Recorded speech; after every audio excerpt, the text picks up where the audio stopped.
बच्चों, welcome to online video class. बच्चों, आज हम लोग नया चैप्टर लेके आपके सामने आए हैं जिसका नाम है बनारस की भ्रमण। बनारसी, देखो, वाराणसी का भ्रमण। भ्रमण मीन्स होता है घूमना, सैर सपाटा करना। आप लोग मम्मी पापा के संग जाते ही होगे ना कहीं भी घूमने, पिकनिक मनाने। तो इसमें आपके बुक में चैप्टर दिया है वाराणसी का भ्रमण। एक बच्चा एक पत्र लिख रहा है। तो पहले हम लोग चैप्टर का नाम डाल दे रहे हैं। चैप्टर है पार्ट 22।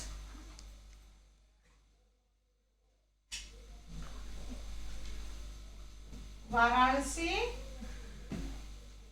का भ्रमण। भ्रमण मीन्स होता है घूमना। Everyone open your book, page number 96।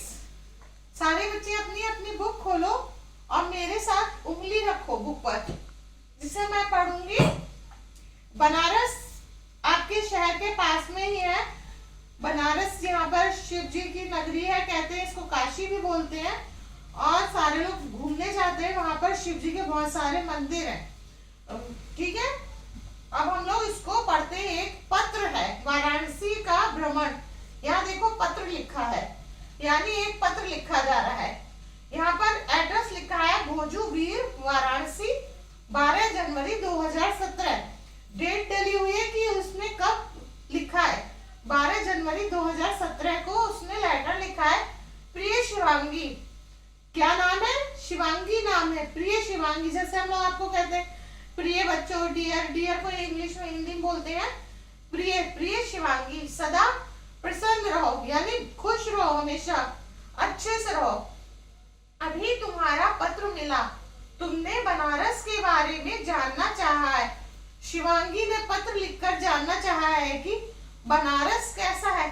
तुम चाहो तो दशहरे की छुट्टियों में इस बार अपने मम्मी पापा के साथ यहाँ घूमने आ सकती हो।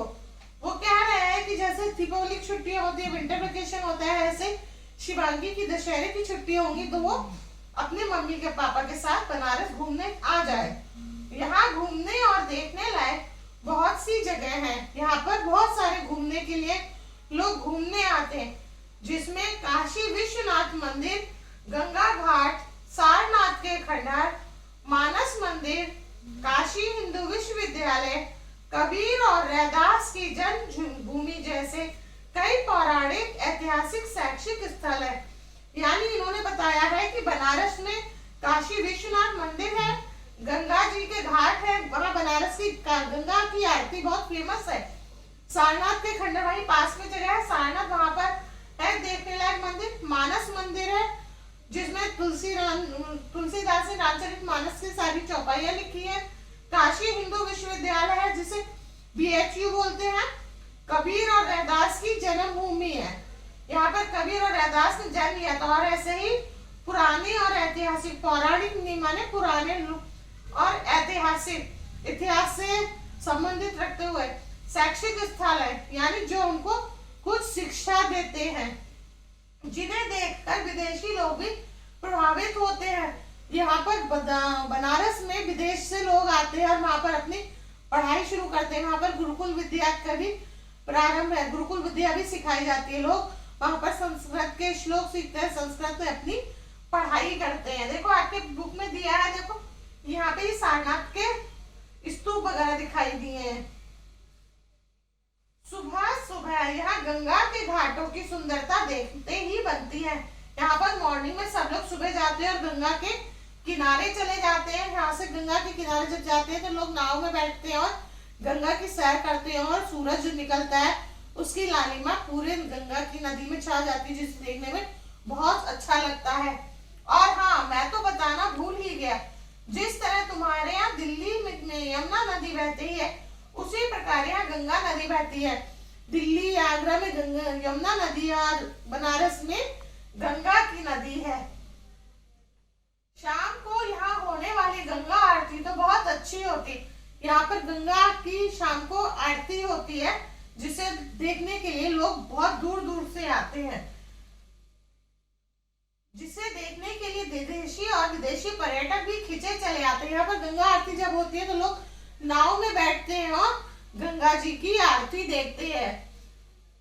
यहाँ से कुछ दूरी पर ही सारनाथ है, जहाँ भगवान गौतम बुद्ध ने अपना पहला उपदेश दिया था।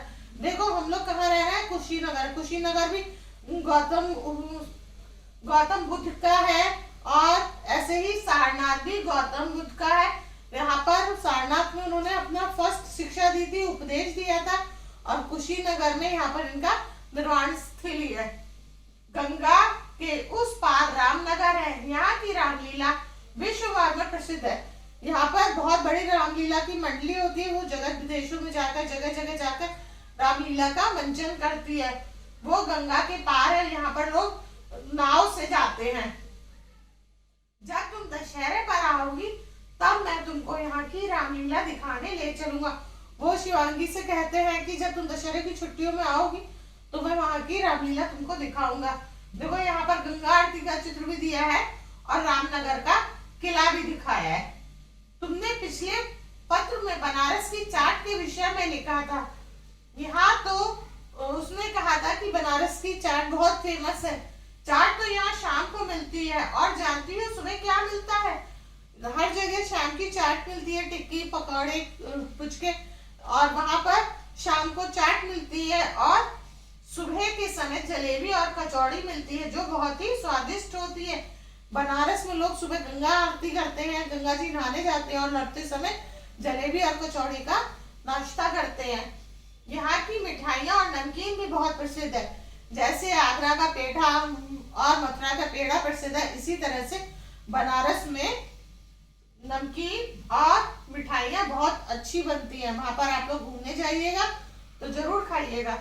अरे हाँ, एक बात और, यहाँ के लकड़ी के खिलौने और बनारसी साड़ियाँ भी विश्व में बहुत प्रसिद्ध है।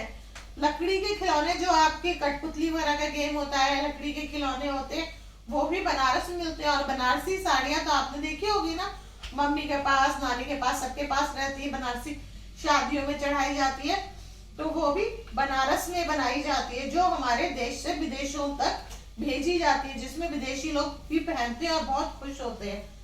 तुम्हारी मम्मी ने राखी दीदी की शादी में जो साड़ी पहन रखी थी वह बनारसी ही साड़ी थी। आप पत्र लिखकर बता देना कि तुम बनारस कब आओगी। वो बताते हैं कि कोई भी भारी फंक्शन होता है, शादी का माहौल होता है, तो उसमें जो लोग साड़ी पहनते हैं वो ज्यादातर लोग बनारसी साड़ी पहनते हैं, और वो बनारस में ही बनती है। अब वो पूछ रहे हैं कि तुम कब आओगी।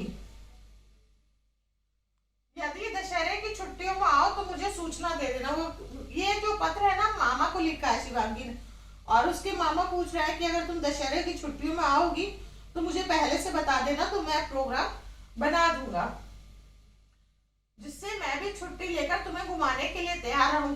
अपने मम्मी पापा को मेरा प्रणाम बोलना। जब भी हम किसी को पत्र लिखते हैं या फोन पर करते हैं तो हेलो हाय लिखते हैं ना, तो नमस्ते बोलते हैं।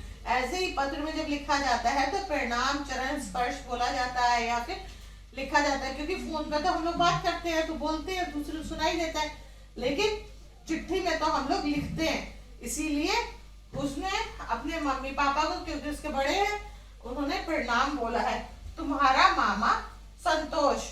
बच्चों, हम लोग को घूमने जाना चाहिए, कहीं अभी मौका मिलता है तो हम लोग को घूमने जाना चाहिए, क्योंकि घूमने से हमें दूसरे जगहों की जानकारी मिलती है, और कोई पूछता है तो हम उसके बारे में बता सकें। इसलिए हमको घूमने से हमें ज्ञान मिलता है। इस पाठ से यही शिक्षा मिलती है कि हमको जब मौका मिले तभी कहीं भी दूसरे देश में, दूसरे शहर में या दूसरी जगहों पर घूमने के लिए जाना चाहिए। बच्चों, इसको एक बार फिर से आप दोबारा पढ़िएगा, और फिर हम लोग नेक्स्ट वीडियो में दोबारा मिलेंगे। तब तक के लिए बाय बाय, टेक केयर।